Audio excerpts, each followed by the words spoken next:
Hello and welcome to the Pretty Brown Rise channel.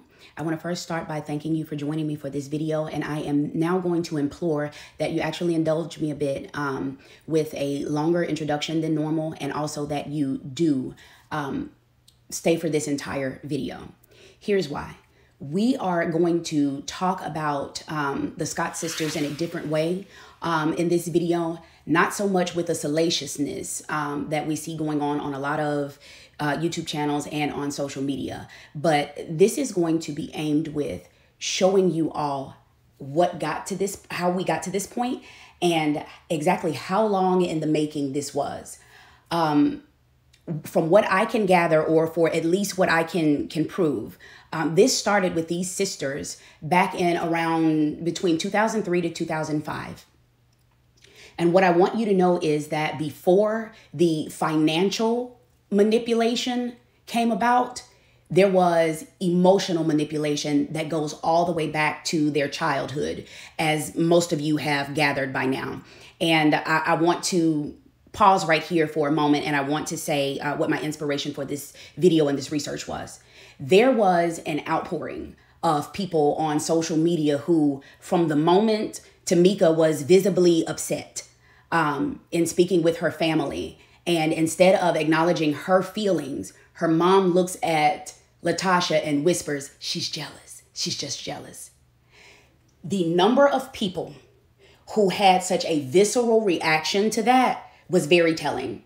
So what that lets me know is many of you have gone through this in your family dynamic. And what I aim to do in this video is to show you some of the telltale signs so that it can help you bring some closure and some healing to this, but also for people who may not even know that they're going through something similar, or to keep people from going through this in the future. The manipulation starts very subtly, but it can have dire consequences. And in the case of Tamika Scott in particular, it almost cost her her freedom. It has certainly cost her large amounts of income. And spoiler alert, I'm not talking about the money just from Sound Exchange.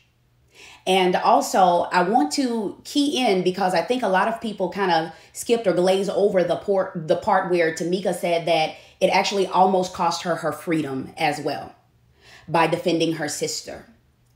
What I want you to know is that defense of her sister started very early in childhood. And that's exactly where we're going to begin the research and receipts portion of the video. So let's go ahead and start there and dive right in. Thank you for indulging me thus far. Let's learn. My father was a part of a group called the Scott Three, and it was him and two of his brothers. And just growing up watching them, it was amazing. She would listen to me, and I'd be singing something, she'd be moving. So at an early age, she had this desire to sing. She became a standout soloist, even recording at the age of 11. So that was a very brief introduction from the father that Latasha said was never really in her life much. I want you to pay attention to the way that he spoke about his daughters and what he chose to say versus what their mom chose to say about their daughters in an interview that she knew was going out to the entire world. These were her thoughts. And Tamika started about 3 years old because she didn't want her sister to outdo her in anything. They were very competitive. I would try to out-sing her, but she always won because she had the better voice. Now, I run circles around that chick. I want to take a moment to touch on the power of words. What we heard the mom say is the competitiveness was more so on Tamika's end, is how she framed it. And what I want you to realize is that when children are small, they are sponges and they are malleable. So as a sponge, where did she absorb the competitiveness from? And in being very malleable as a small child, why is it that that competitive spirit was not molded or shaped in her in a way to kind of quash it or stifle it a bit? My hypothesis is the first reason is because you wanted to make sure that that fight was in her, because you were going to use her to fight for the family. And the next reason is because you wanted her to get used to being in a secondary or an underling position, because you wanted her to be accustomed to being a punching bag for you while she wasn't fighting for you. Let's keep listening. We were very, very close, to the point, if you said anything about her, I would try to fight you. I got suspended from school so many times because people would say things about her. Now, I want to pause right here so that we can have a discussion about behavior and behavioral patterns. Remember when I said in an earlier segment that children who are very small, when you're very small, you're a sponge and you're very malleable. So the first thing I want you to know is about their father. Not only was he I think a Fulton County sheriff, but also he worked security for celebrities and you know, like did security at concerts and things of that nature because of his position as a police officer. Now, we're just going to have to put a pin in that and talk at some later date about how bizarre it is that both of these women ended up growing up and marrying men who also did security for celebrities. You see how deep this stuff goes? But moving forward, so I want to talk about how some of that security and protection, some of that fight and defense, that was in the blood. But also, they have the same mother and father. That was in both of their blood. And I also want to point out the fact that Tamika is the younger and the smaller sibling, smaller in stature. So in what world do you know that the smaller sibling is going to be the one doing all the fighting and fighting all of the battles to which no one yet, neither the parents nor people that they've worked with in their adulthood have ever said that Tamika was the one starting fights or that she was the problem or difficult to get along with. You see, at some point in time, we're going to have to come to the conclusion and agreement that LaTocha is now, and she always has been, the problem. And here's what I'm going to use to support that. When you consider the fact that she is a person who has never been shy. Now, I see that she's kind of tried to say that or present herself that way in interviews a time or two, but I don't see anything to support that. And here's why. Someone who, first and foremost, has been singing publicly and in front of crowds from basically toddler or elementary school age is not shy. Public speaking and standing in front of crowds is a fear that cripples adults. So to have conquered that as a child, you're not shy. And the second thing is she was already a recording artist at the age of 11. Again, not shy. But back to the time frame that they're referencing in that previous clip. She was talking about how many fights she got in school in order to protect her sister. The school that they ended up going to was Tri-Cities. This is a performing arts school. So it's kind of like the ATL or the Georgia version of like LaGuardia, the school that Fame, the LaGuardia in New York, the performing arts school that Fame was based on.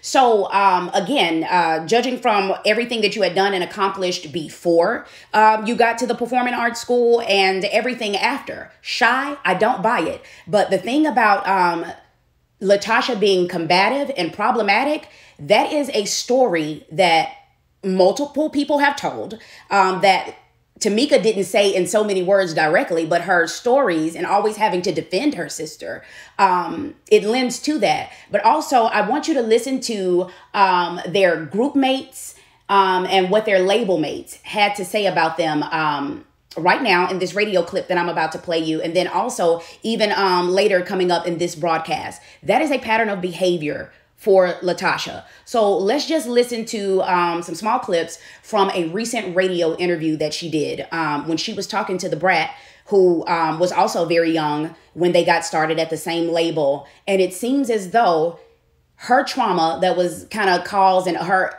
feelings of resentment that the Brat has kind of mirror the ones that Kandi has. So let's just take a listen to this. It's very interesting. Younger, you was all scared of you. Brett, you was loving on me. Brett, you was loving on me back in the day. We was all scared of you. Nobody from Escape liked me when I came in because they was like, who is this? That's what they was like. When I first peeked my head in that So Def door, all y'all was like not happy at all with me. Everybody know that though, and they was like looking at me like, who is this? And hold on one second, Brett. Come on, let's keep it 100, Brett. Me and you. Well, now they just got a little intense, so let's just take a breath for a moment. And while we do this, here's what I want to point out to you. The first thing is I want you to notice something about narcissists and also people who are guilty or lying. One of the things that they will do to keep their story from coming out or to negate someone else's feelings is constantly kind of like interrupt them or overtalk them and with like a barrage of denials, right, and aggressive tones and be very dismissive.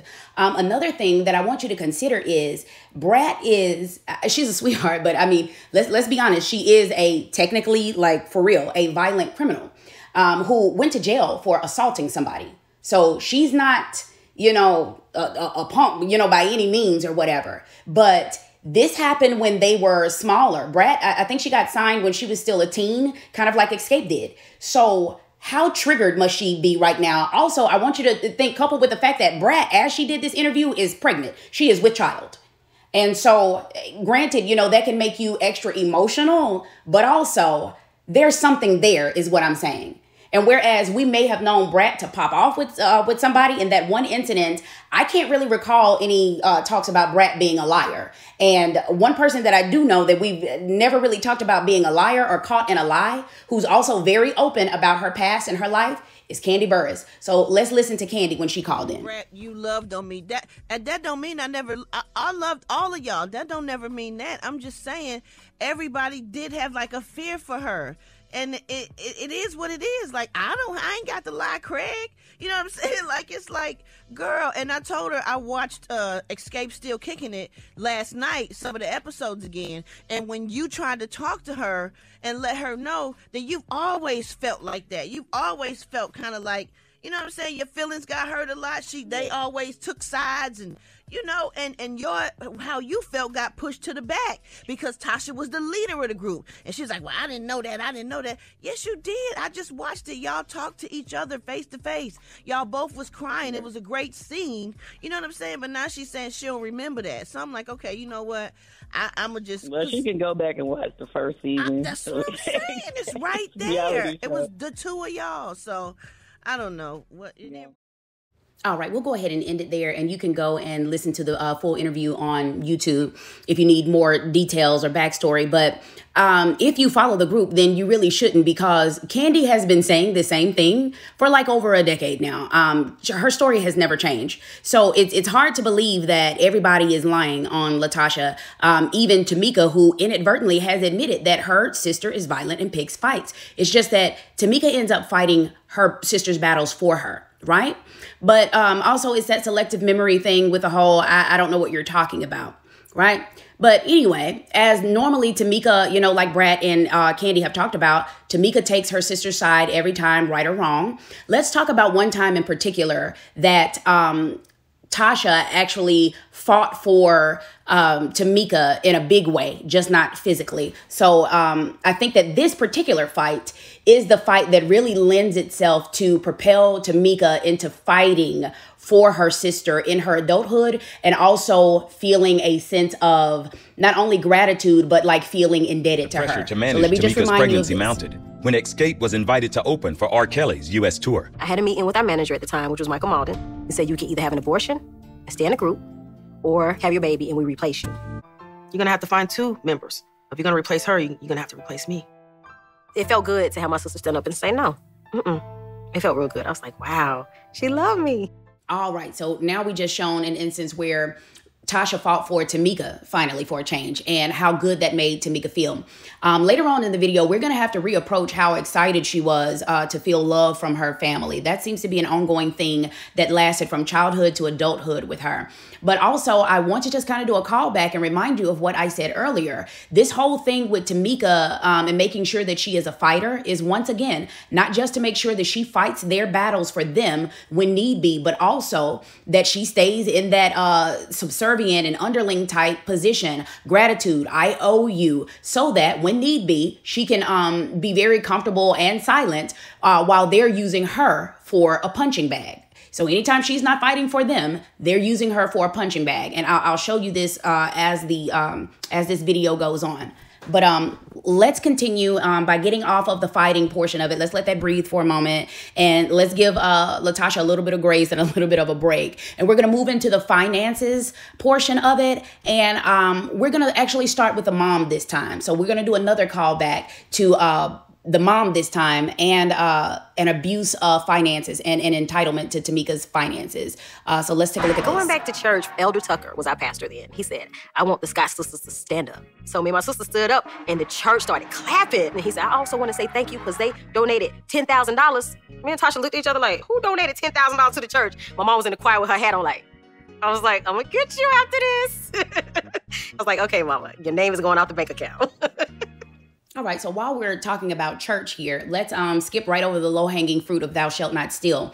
And I want to focus in on the whole train a child up in the way that they should go, which is biblical. And we're talking about the examples that you set for your children. So I want to ask you if that whole feeling entitled to and having access and feeling free to take money by the mom, what that teaches the daughters. and how that plays into the entitlement that they felt to Tamika's money and what all is playing out in the public eye now. But not only that, I want you to ask yourself who all was involved in it. Was it just Tasha and Rocky, or was the mom also, does she also play some part in this? And another thing that I want to call back on is the thing once again about fighting for your sister. So Tasha's break is over.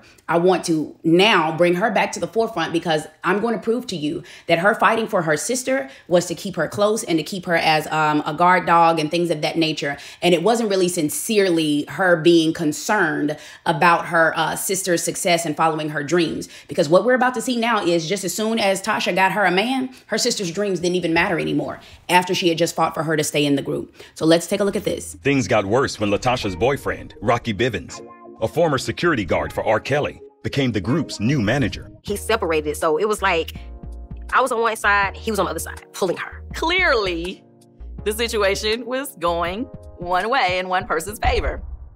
Talks came up, we should bring in another management party so that it won't be as biased. And I accepted the co-management thing, but that kind of created more, separation. He meant well. He basically helped her, with losing weight and helping build her self-esteem up and letting her know how great she was. But it turned out that she started feeling like, I'm too great for y'all. I'm gonna do my own thing.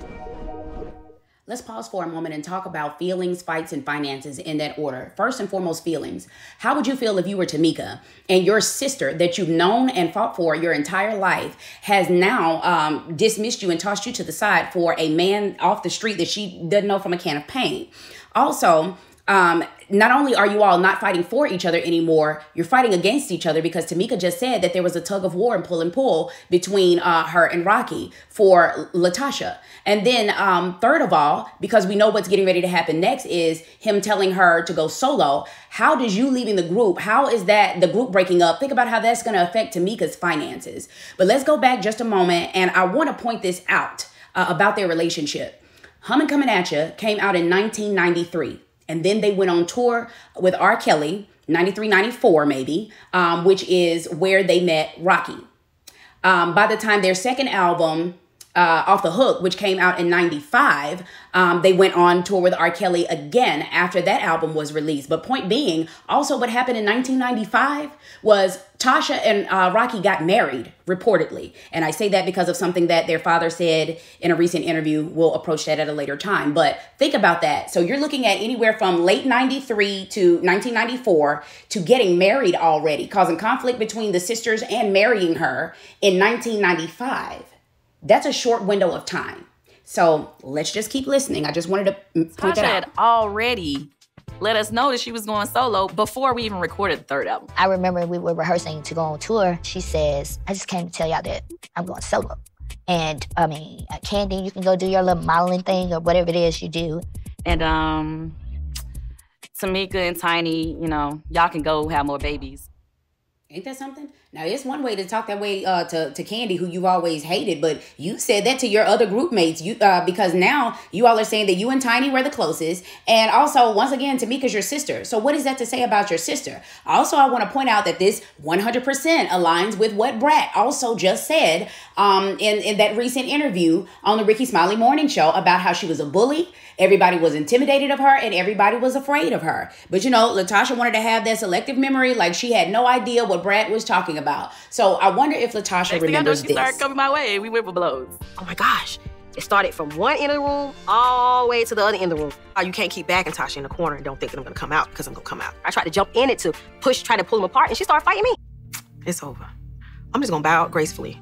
Candy, Tiny, and Tamika continued to promote the album as a trio through 1998. But with disappointed fans expecting to see all four members, they decided to call it quits. Yeah, we got to stop right here because the level of narcissism is really getting dangerous. In what world is you quitting in the way that you did by walking out and insulting all of your group mates one by one on your way out the door, and then also making sure that you fight Candy, which you hate down to your soul, even to today. Fight her so hard that they say that they tore that place up. And you're so intent on fighting Candy that when your sister came to pull you all apart, you started fighting your own sister physically.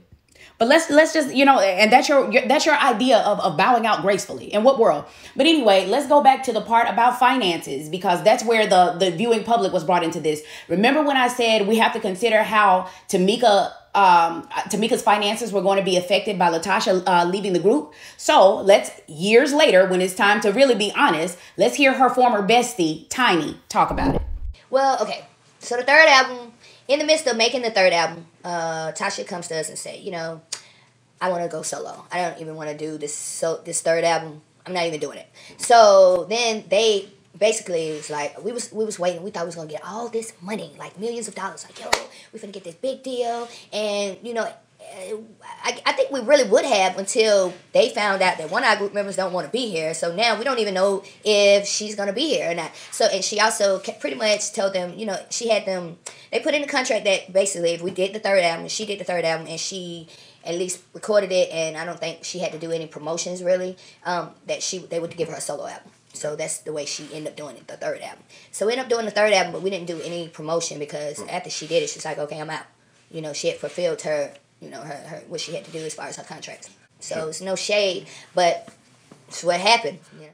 You see, that was an incredibly selfish move, but you were comfortable with doing it. You didn't care how it was going to affect them as long as you got yours, until, whoops, didn't quite work out the way that you thought it would. So let's see what happened there. Released an album in 2000 that scored hits overseas.